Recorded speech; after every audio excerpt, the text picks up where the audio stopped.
Em abril de 1792 foi executado no Rio de Janeiro o alferes Joaquim José da Silva Xavier, mais conhecido como Tiradentes, acusado pelo crime de lesa-majestade, ou em outras palavras, por conspirar contra a vida e os domínios da Casa Real Portuguesa ou de seus representantes. Seu corpo foi esquartejado em uma tentativa da coroa de mostrar para todos o poder que ela detinha sobre seus vassalos. Tudo isso é conhecimento bastante popular, principalmente por existir todos os anos no dia 21 de abril o feriado em homenagem ao suposto herói nacional que lutou por liberdade e representatividade na segunda metade do século XVIII. Hoje é dia 21 de abril, comemora-se o dia de Tiradentes, é um feriado nacional. Segundo o historiador inglês Kenneth Maxwell, pelas 8 horas de uma noite fria e chuvosa em finais de dezembro de 1788, um mensageiro corria pela rua direita de Vila Rica e dobrava rumo à mais ampla rua São José. Na porta, o escravo entregou uma carta ao guarda-livros e administrador Vicente Vieira da Mota. Era dirigida a Inácio José de Alvarenga Peixoto, que jogava cartas contra o contratante. E a carta dizia: Alvarenga, estamos juntos e venha vós me sejar, amigo Toledo. Carlos Correia de Toledo estava em Vila Rica hospedado na casa do desembargador Gonzaga. A mensagem convocava Alvarenga para um encontro combinado na casa de Francisco de Paula Freire de Andrade, comandante dos Dragões. E o objetivo da reunião era fomentar uma revolução.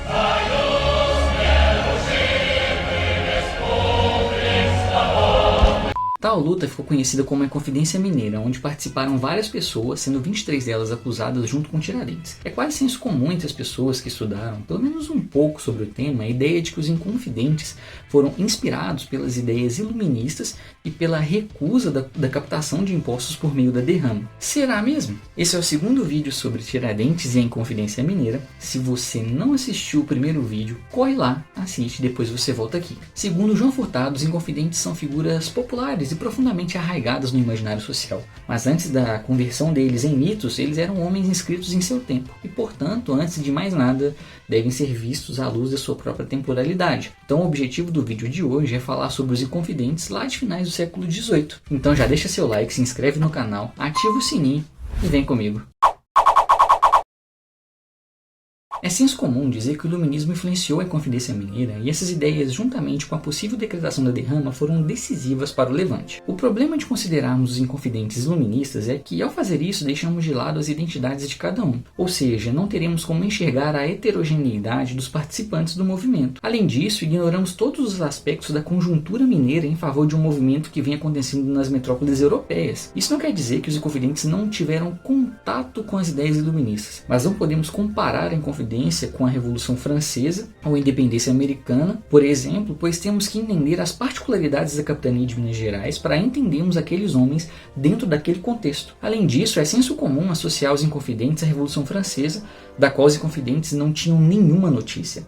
Na verdade, a chamada Revolução Francesa ainda não era uma revolução para os franceses, mesmo porque ela não teria sido submetida ao processo de elaboração intelectual e simbólica que resultou em sua monumentalização e transformação em marco de referência e ruptura. No caso da derrama, devemos ser um pouco cautelosos. A captação de impostos não era em si contestada pela população. O quinto era algo que fazia parte da realidade mineira e sua cobrança aconteceu de diversas formas. A primeira delas foi simplesmente a captação de 20% de toda a extração de ouro na capitania. O controle era feito com a proibição de circulação de moedas e ouro em pó. Todo o ouro deveria passar pelas casas de fundição. Outro método era por captação, que supunha um valor fixo a ser pago por um proprietário de escravos equivalente à quantidade de escravos que ele possuía, independente se os escravos eram usados na mineração ou na agropecuária. Por fim, chegaram a um acordo de estimativa onde os moradores acordaram, através das câmaras municipais, uma espécie de contrato de risco com a coroa, o compromisso de enviar 100 arrobas anuais ou 1.500 quilos para a metrópole. Todo o excedente ficaria em poder dos mineiros. Por outro lado, se não se arrecadasse o montante necessário, as câmaras se comprometiam a complementar o volume previsto através de cobrança adicional, que era a famigerada derrama. Se somarmos isso ao fato de que a extração de ouro na capitania estava em decadência por toda a segunda metade do século XVIII, podemos concordar que a ideia da derrama causou grande comoção nas pessoas, mas não podemos cravar que ela é o principal motivo da Inconfidência, pois ela nunca chegou a ser de fato usada. O movimento morreu antes mesmo da derrama ser decretada pela coroa portuguesa, o que chama ainda mais atenção ao fato de tratarmos os Inconfidentes como um grupo homogêneo e desconsiderarmos as motivações pessoais daqueles homens. Um detalhe importante importante sobre a capitania de Minas Gerais é que ela sempre foi marcada por intensos levantes e motins. Segundo a historiadora Carla Anastasia, os aumentos de impostos, falta de gêneros de primeira necessidade, abuso de poder pelas autoridades e, entre outros, tomou a forma de motins reativos que eram recorrentes do mundo colonial. Nesse sentido, o historiador Luciano Figueiredo também afirma que as revoltas aconteciam quando havia um fator de descontentamento. Haviam derivadas das tensões em torno da manutenção da escravidão indígena e contrárias aos jesuítas, as ligadas à sobrecarga de impostos, as vinculadas à sustentação das forças militares que provocavam situações explosivas entre os soldados, as relacionadas à resistência escrava. Da mesma forma, as pessoas reagiram à expansão territorial, e reagiram ao monopólio comercial e ao monopólio de gêneros básicos. A prepotência das autoridades foi também motivo de algumas revoltas. Quanto maior a capacidade de agregar maior número de setores sociais, melhor era o atendimento das reivindicações e a proteção dos participantes. Podemos dizer que era até uma forma de estabelecer um diálogo com a administração local, ou mesmo com a metrópole. Ainda segundo Luciano Figueiredo, a organização de uma rebelião que agregava diferentes grupos sociais, sendo eles privilegiados ou não, com ataques armados às autoridades constituídas, com gritos e desordem nas ruas, elas ocasionalmente removiam e substituíam o governo local, destruíam a propriedade, e raramente essas manifestações foram espontâneas. Muitas vezes elas foram calculadas e planejadas. Essas rebeliões conseguiam atingir um grau de legitimidade à medida que elas agregavam um maior número de grupos, dando mostras de que a insatisfação era ampla e fruto de uma causa comum. Diversos movimentos se empenhavam em atacar a autoridade local que estaria cometendo abusos longe das vistas do rei. E em nome do rei, sempre protetor, provedor, justiceiro, a rebelião deveria ser feita. Ela se destinava a corrigir desacertos do governo local e reclamar contra a injustiça. Bom, agora que a gente já conversou um pouco sobre as características das Minas em finais do século XVIII e seu caráter violento pouco conhecido nos dias de hoje, vamos explorar um pouco os tais inconfidentes. É comum ouvir que os inconfidentes se tratavam de intelectuais, ou em outras oportunidades dizem que eram mineradores falidos ou burocratas, mas podemos ver nesse quadro tirado do livro Manto de Penélope que é impossível criar um rótulo para eles, pois eles eram extremamente diversificados. Haviam entre eles padres, militares, homens de negócios, mineradores, guarda-livros. Como podemos ver, não podemos dizer com segurança que os agentes ali representavam um grupo de interesse específico. Mesmo se a gente assumir a premissa dos interesses materiais e a recusa da derrama como pilar central das articulações políticas, é preciso considerar as divergências e conflitos crescentes entre os agentes e as dinâmicas econômicas que conformavam e contrapunham os espaços da comarca do Rio das Mortes e da comarca de Vila Rica. Podemos levar em conta que a capitania de Minas estava em declínio no que diz respeito à extração de ouro na segunda metade do século XVIII. Soma-se a isso a quantidade de levantes ocorridos nesse período e a grande circulação de ideias em um povo heterogêneo, podemos supor que era a sobrevivência da ordem social que estava em questão. Ou seja, o que estava em jogo era a manutenção do funcionamento da sociedade. Dessa forma, seria possível afirmar que os inconfidentes foram tão idealistas e altruístas que estariam dispostos a inaugurar um sistema representativo no Brasil? Na verdade, Tiradentes e seus colegas estavam mais interessados em garantir seus negócios do que criar um sistema republicano do Brasil, como foi dito posteriormente. Por isso é importante tentar enxergar homens daquele tempo enquanto homens daquele tempo, um contexto específico onde honra, fidalguia e precedência se chocavam com valores de classe como trabalho, riqueza e propriedade. O movimento surge como uma expressão de uma série de ambiguidades e contradições próprias do período. Naquela época era prática corrente a atribuição de penas judiciais que confiscassem no todo ou em parte os bens dos indivíduos considerados culpados de crimes contra a segurança do Estado ou de seus representantes. Mais ainda, se houvesse simples suspeitas e indiciamento já faziam com que a autoridade judicial se levantasse no direito de efetuar um sequestro preventivo de bens com o objetivo de resguardar o patrimônio que eventualmente viria a ser confiscado. Do ponto de vista historiográfico, isso é ótimo, pois existem registros com extensa e detalhada descrição dos bens que podem nos dar informações sobre o modo de vida daqueles que nos precederam e em muitos casos são os únicos fragmentos do passado a relatar o modo de vida cotidiano dos homens e mulheres dos 700. Isso possibilita a investigação dos meios de subsistência, da forma como se alimentavam, que tipo de produção faziam. Em outras palavras, podemos entender como aquelas pessoas se colocavam no mundo e como interagiam com ele de acordo com suas posses materiais. Dentro dessas posses estão todo tipo de coisas comuns do século XVIII, como escravos e vestimentas. Então, por meio da análise dos objetos e dos fragmentos ligados à sua existência cotidiana, pretendemos identificar possíveis evidências dos modos de vida, condições materiais de existência e interesses econômicos econômicos dos Inconfidentes de 1788 e 89. Dentre os Inconfidentes haviam os que tinham ofícios, os mineradores, os agropecuários, os burocratas e os homens de negócios. Muitos deles possuíam mais de uma atribuição na dinâmica econômica da capitania, mas também havia os que tinham poucas funções, como José de Rezende da Costa Filho, que tinha o ofício de guarda-livros e a maior parte dos seus bens sequestrados eram ligados a vestimentas. Domingos Vidal de Barbosa Lage era médico e todos seus bens sequestrados eram ligados a bens de raiz. Por outro lado, havia homens como Tiradentes, que, como já disse no vídeo anterior, não era pobre para o contexto, sendo possuidor de 5 escravos e de caras vestimentas. E também havia um dos homens mais ricos da capitania, como o Inácio José de Alvarenga Peixoto, que tinha com sua esposa pretensões aristocráticas para o futuro da família na nova ordem. José de Alvarenga Peixoto, o mais rico entre os inconfidentes indiciados, tinha 83,87% de suas posses em bens de raiz e 14,36% de suas posses em escravaria. Por viver na comarca do Rio das Mortes, com uma cultura diferente da de Vila Rica, o valor de seu patrimônio com vestuário é praticamente nulo. Essa tabela nos dá uma dimensão da diversificação econômica entre os inconfidentes.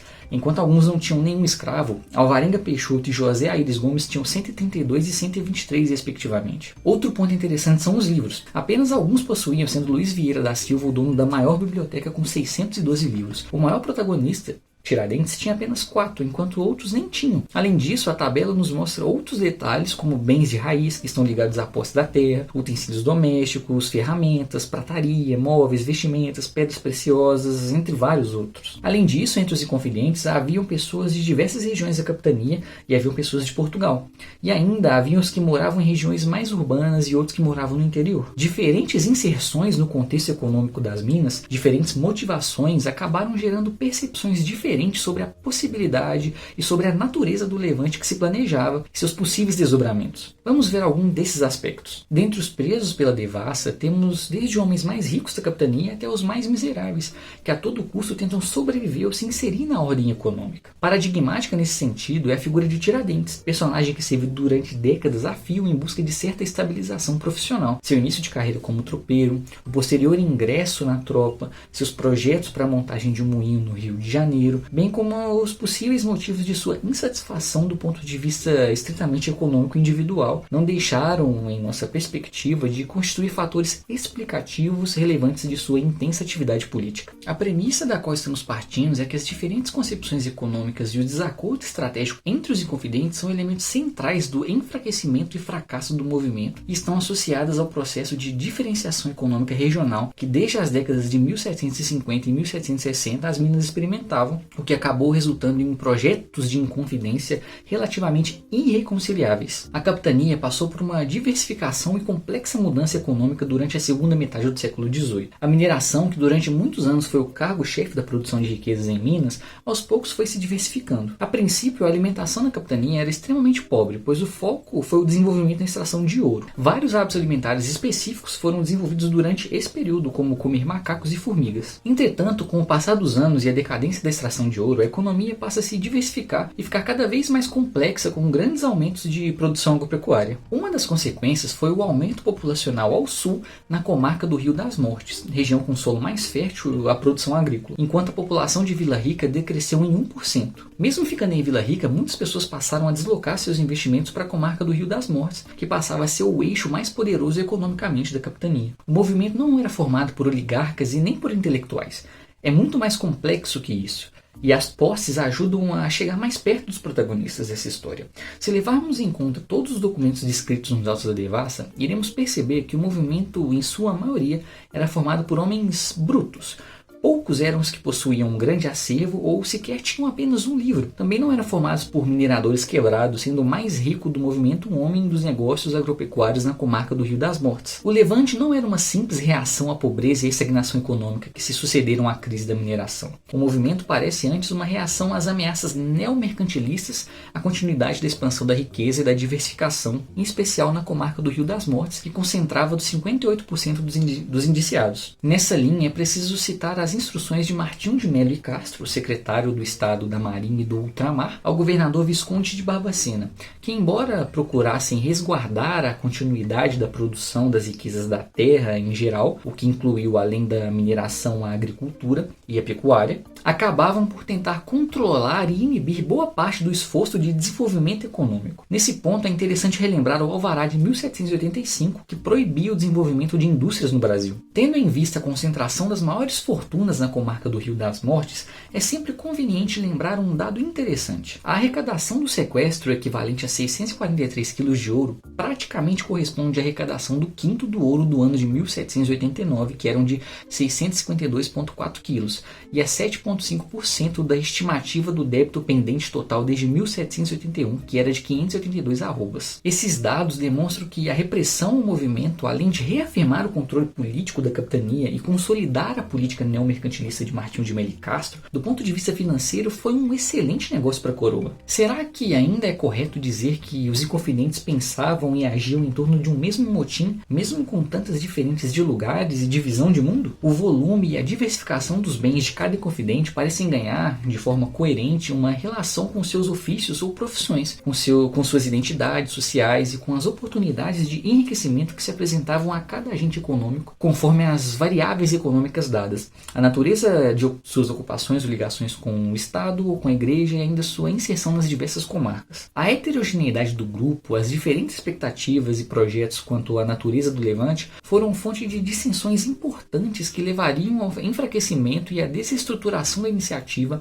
antes mesmo da sua repressão. É farto nos autos da devassa da Inconfidência Mineira as evidências de que os inconfidentes divergiam quanto a temas absolutamente fundamentais aos acontecimentos subsequentes à decretação da derrama, a cobrança de impostos acumulada havia décadas. Não existia consenso sobre o destino a ser dado ao governador, sobre o formato final da revolta em termos operacionais, sobre o seu teor, sobre o futuro da escravidão, sobre a nova política tributária, sobre o sistema de governo, natureza e dimensões da república a ser implementada, esses temas que seriam absolutamente vitais para definir um projeto de revolução. Um caso exemplar disso é o que seria feito com o Visconde de Barbacena, o governador de Minas Gerais na época do Levante. Joaquim Silvério dos Reis, quando fez a denúncia, não sabia dizer o que seria feito com o governador. Havia alguns que defendiam que ele deveria ser expulso da capitania e outros, como Tiradentes, que defendia a morte do Visconde. Defender as mortes faz sentido dentro do argumento utilizado pelo historiador Luciano Figueiredo, onde o mal era o governador e não a monarquia. O limite dos movimentos eram, na verdade, o mau representante da coroa.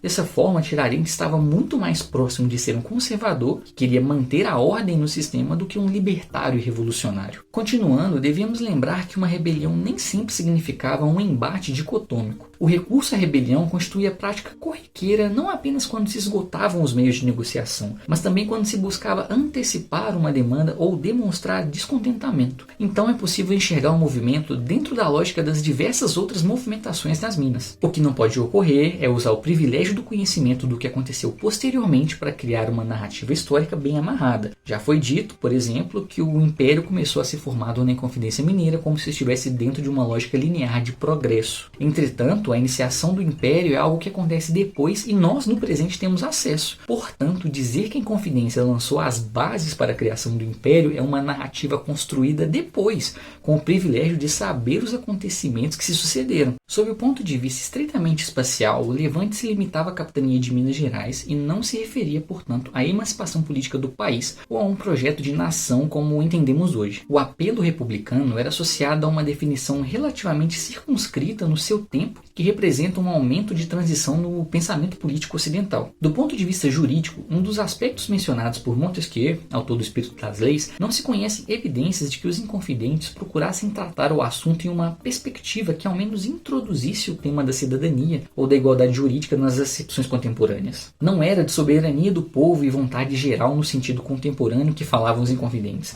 Eles falavam com mais frequência de interesses individuais. Por outro lado, se há quem diga que os inconfidentes mineiros foram inspirados pelos norte-americanos, temos como um bom exemplo Tiradentes, que votou pela escravidão mesmo sabendo das ideias liberais, ou ele consentiu por omissão. Outros inconfidentes ainda diziam que a questão do trabalho ia ficar ruim nas minas se a escravidão fosse abolida. São dilemas e situações de uma época de transição. Lá em 1788-89, a ordem liberal, ainda em construção, apenas se prefigurava nos continentes europeu e americano. Em ritmos e sob formatos e roupagens variados, ela ganhava diferentes regiões e adeptos. Se foram identificadas entre os inconfidentes tantas evidências do exemplo norte-americano, diríamos, por outro lado, que o referencial político a ser adotado na região não era predominantemente o que se consagraria entre os americanos do norte. No caso das minas, de fato havia uma luta contra a coroa em busca de abalar as coisas como elas estavam nas minas naquele momento.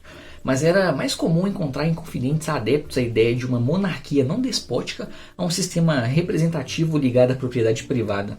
Essas eram ideias que mal haviam chegado nas minas. Havia, de fato, a ideia de se constituir uma república, mas não em dimensões nacionais e sim dentro da capitania. A ideia era criar várias câmaras nas diversas comarcas dentro da capitania. Não havia nada pensado em termos de nação e de Estado brasileiro. Se olharmos para os registros, podemos ver que os possíveis homens armados estavam em posição defensiva, vigiando as fronteiras da capitania com São Paulo, Rio de Janeiro e Bahia. As informações que diziam que haviam pessoas do Rio de Janeiro envolvidas eram comprometidas, pois o governador de Minas havia demorado para iniciar uma devassa que já tinha se iniciado no Rio. Com medo do que poderia ter acontecido por sua omissão, ele coage e promete prêmios dos inquirimentos dos inconfidentes que, ao serem traídos, revelam que foram coagidos. Além disso, não existem registros sobre essas pessoas do Rio de Janeiro com quem Tiradentes teria feito contato. Além disso, a suspeita de que havia apoio internacional ao levante não tem nenhum respaldo na documentação. As cartas trocadas entre os norte-americanos com um único brasileiro que seria a fonte das informações de apoio internacional têm suas datas anteriores à sedição. Portanto, fica evidente que o movimento era inteiramente local e a proposta da República era também local. A forma como ficariam dispostas as pequenas câmaras foi motivo de discussão interna, uma vez que a comarca do Rio das Mortes estava crescendo cada vez mais e queriam que mais poderes ficassem por ali, enquanto outros queriam concentrar os poderes em Vila Rica. Temas como democracia nunca saíram da boca dos inconfidentes. A cidadania ainda estava ligada aos significados do antigo regime. Não havia igualdade, todos esses conceitos só seriam desenvolvidos no século XIX e se consolidariam no século XX. Lembrando que mesmo que alguns desses termos possam aparecer na documentação do período, nós não podemos nos aloprar e dizer que os significados são os mesmos que temos na contemporaneidade. Precisamos buscar seus significados no contexto em que foram ditos. Podemos pensar em Confidência Mineira como um movimento marcado por diferentes determinações e que, portanto, apresenta certas ambiguidades e certos limites que acabariam selando seu fracasso. O ímpeto, o sentimento que animava essa edição resultaria exatamente desse encontro de diversas tendências. Não são apenas as ideias ilustradas ou o anticolonialismo que as movem, são elas em conjunto com a tradição.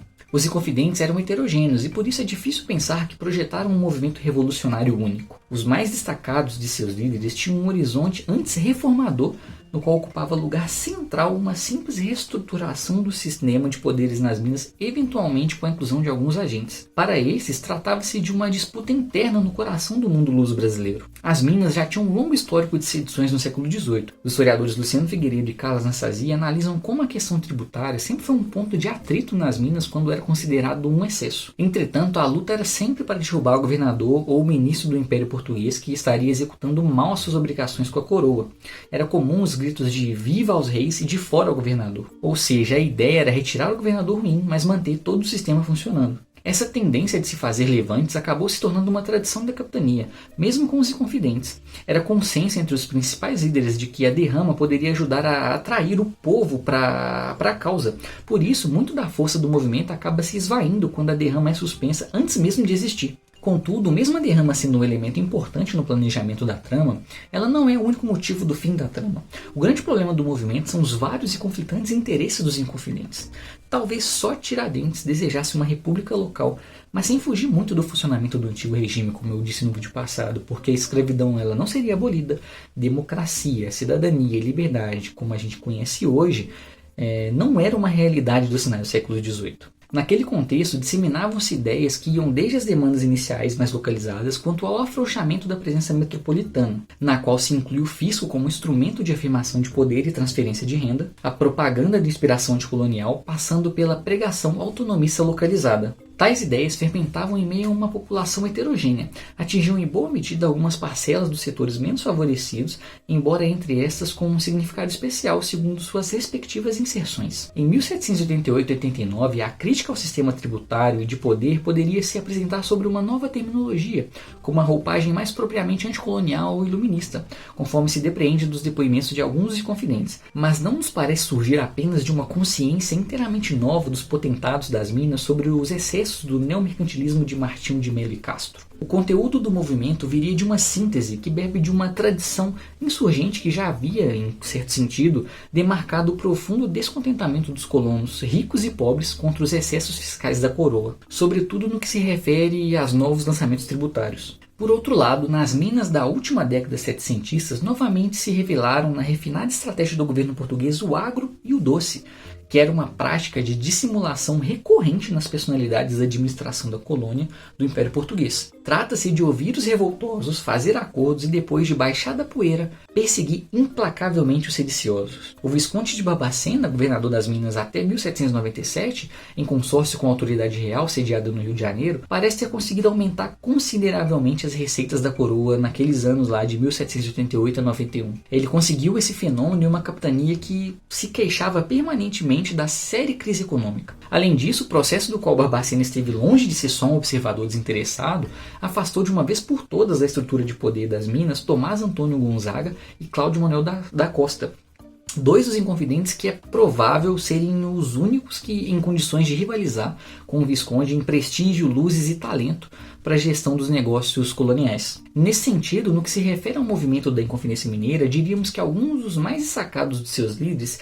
estiveram mais empenhados em reestruturar o sistema de poder nas Minas, com fortes expectativas de reinserção nos cargos político-administrativos do que em revolucionar a América Portuguesa. A sedição seria, sob esse aspecto, expressão privilegiada de mais uma disputa interna do mundo luso-brasileiro. Nos anos seguintes, a última grande ação de Barbacena foi abrir uma vila com câmara na região onde as terras eram de posse dos homens mais ricos da capitania na comarca do Rio das Mortes. No antigo regime, os privilégios sempre se sobrepõem aos direitos. Ainda que vinculados aos cidadãos de determinada localidade, certos direitos pertencem àquela comunidade específica e não são necessariamente extensíveis a qualquer outra. É preciso entender que o fato de aparecer termos como cidadão e direitos em vários documentos da época, eles não tratam definitivamente do mesmo sistema de referências ao qual contemporaneamente estamos habituados. A própria ideia de república no contexto em questão, como eu disse no primeiro vídeo, supunha reduzidas dimensões territoriais e sérias restrições ao voto universal.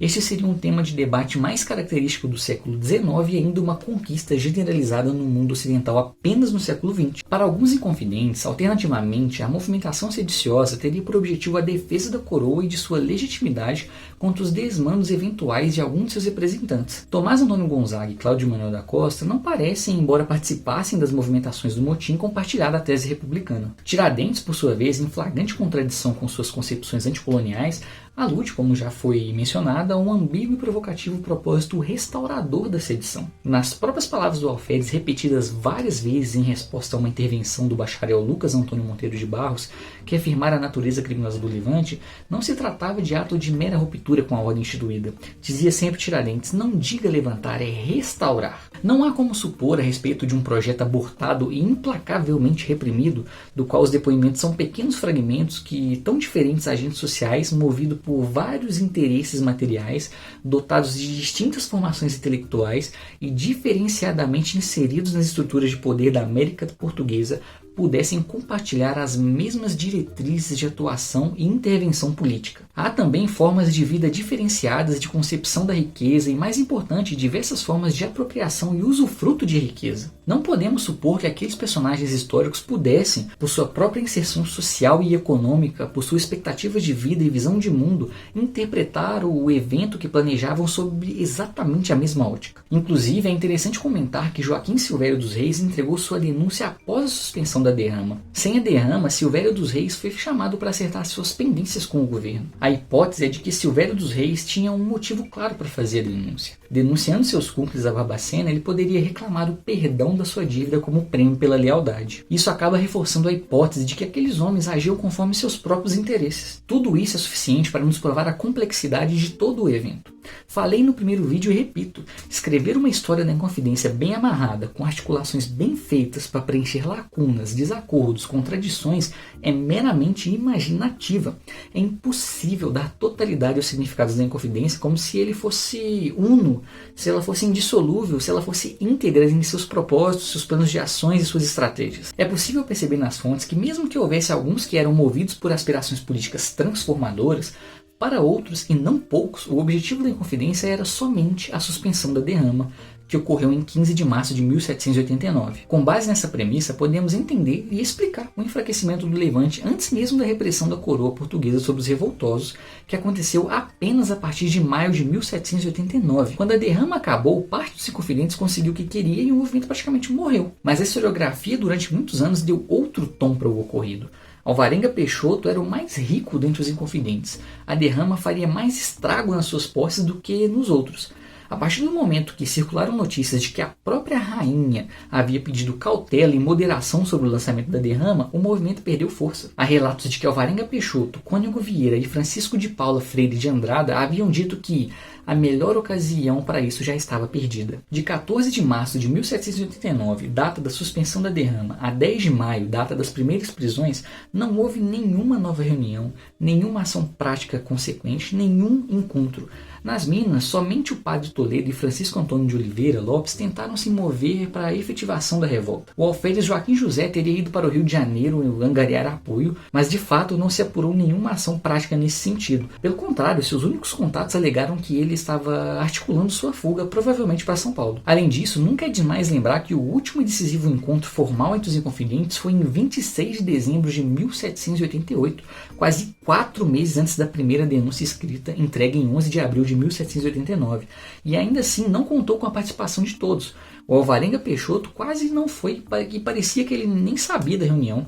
Ele jogava gamão com o João Rodrigues de Macedo, um suposto inconfidente não iniciado, quando foi convocado por um bilhete do padre Carlos Correia de Toledo e Melo. Alvarenga, estamos juntos e venha vós me sejar, de amigo Toledo. Respondeu negligentemente que iria assim que a chuva passasse.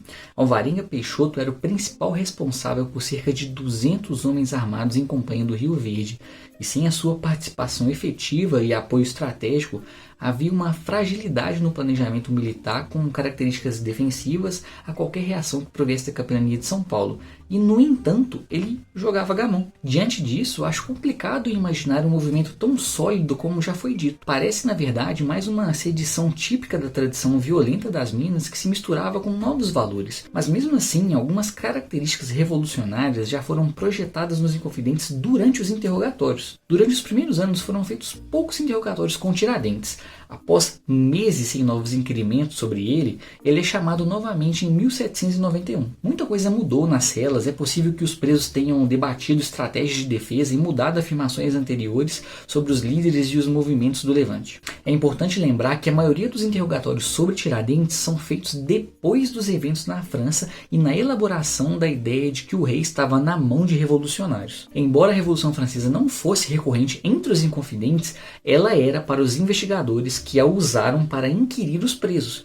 Ou seja, o investigador usa o seu medo do que aconteceu na França e o projeta sobre os Inconfidentes que não sabiam dos fatos. É curioso que, embora projetada pelo menos desde fins de 1788, denunciada em março de 1789 e reprimida a partir de então, a sedição de Minas foi marcada duramente pelos acontecimentos ligados à Revolução Francesa, que apesar de não possuir vínculos mais objetivos com os Inconfidentes, ela conquistava progressivamente repercussão mundial em cronologia coincidente com a instalação da devassa no Rio. Além disso, já era conhecimento público desde outubro de 1789 que a família real francesa estava sob poder dos revolucionários, o que com certeza repercutiu tanto no teor das perguntas como na avaliação das respostas. Por fim, o castigo exemplar de Tiradentes foi porque ele deu entre todos a maior publicidade ao Levante. É a partir da República de 1889 que a memória nacional resgata os valores da Revolução Francesa nos Inconfidentes, filtrados pelas perguntas dos inquisidores. Os Inconfidentes jamais falaram sobre elas. O Levante foi mais um entre vários tumultos que assolavam Portugal. Mas o contexto e as apropriações de sentido pelos devassantes e pela historiografia depois